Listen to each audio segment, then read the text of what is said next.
You ever have that feeling you log on to a website you absolutely love, one you've spent hundreds of hours on, and it just feels worse? That slow, sinking feeling that the fun is being drained out of it? Well, today, we're going to put a name to that feeling. We're talking about platform decay, and we're using the legendary time sink TV tropes as our main example.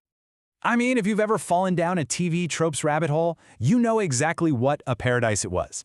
It was this incredible, user-built library of every story convention imaginable.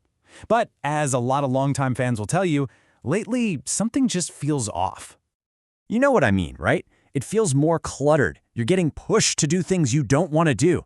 That simple joy of just clicking from one interesting page to the next, it feels harder to get to. So what is actually going on here?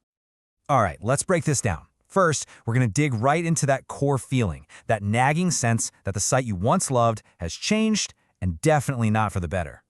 And look, this isn't just about TV tropes. It's a pattern we see all over the internet. A site starts out fantastic, it's all about the user, it's fun, it's easy, but then slowly the focus shifts. It becomes about making money, and piece by piece, the user experience starts to crack. To really get to the bottom of this, we need to get our terms straight.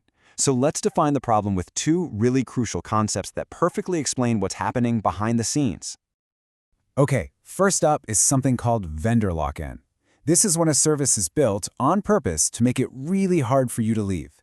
Think about it. All your data, your account, maybe years of your contributions, it's all tied down. The thought of starting over somewhere else just feels, well, painful. And that brings us to the main event, a term from writer Cory Doctorow, Enshittification. Yeah, it's a blunt word, but wow, does it nail it. It's that exact process where a great platform gets worse and worse because it stops trying to make users happy and starts trying to squeeze as much value from them as it possibly can. So, that's the theory. But what does the stuff actually look like?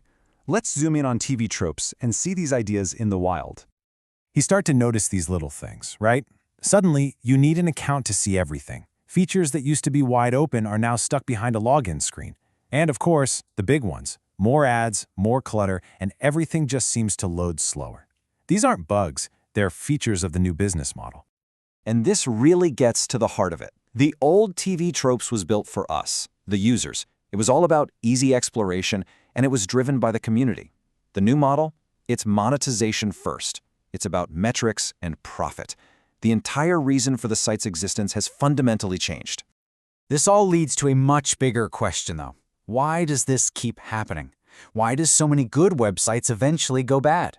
Well, it turns out there's a pretty predictable cycle to all of this. It almost always plays out in 3 stages. Stage 1, attract the users. The platform is amazing, it's free, it's super easy to use, and everyone loves it. Stage 2, lock them in. Once they have a ton of users, they make it really difficult to leave. And finally, stage 3, extract value. Now that you're a captive audience, they start to monetize you. And if that cycle sounds familiar, it should. We've seen this movie before with some of the biggest sites on the planet. Think about Reddit's big API changes, or how many ads you have to sit through on YouTube now. They all started by being awesome for users, and then, once we were all hooked, they flipped the switch. So, in this whole cycle of locking people in and squeezing them for cash, who ends up paying the price? Well, surprise, surprise, it's us. Let's talk about what that really costs you and me. When you boil it all down, the biggest consequence is simple, and it's super frustrating. That website you loved, that place you enjoyed spending your time, it just becomes a pain to use.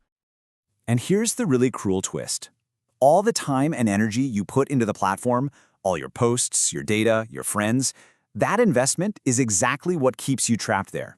You've built a home, so you stick around even as the neighborhood gets worse.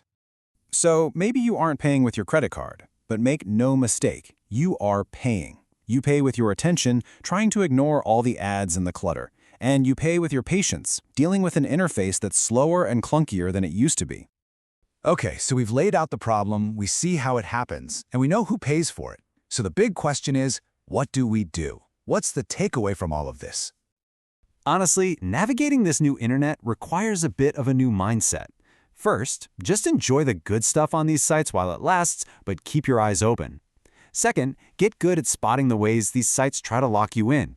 And finally, Whenever you can, try to support the smaller platforms and communities that still put their users first. So here's the final thought. The next time you're deep in a wiki or a forum or any cool corner of the internet, absolutely enjoy it. Go down those rabbit holes. That's what makes it all so great. But while you're exploring, just always be watching for the locks.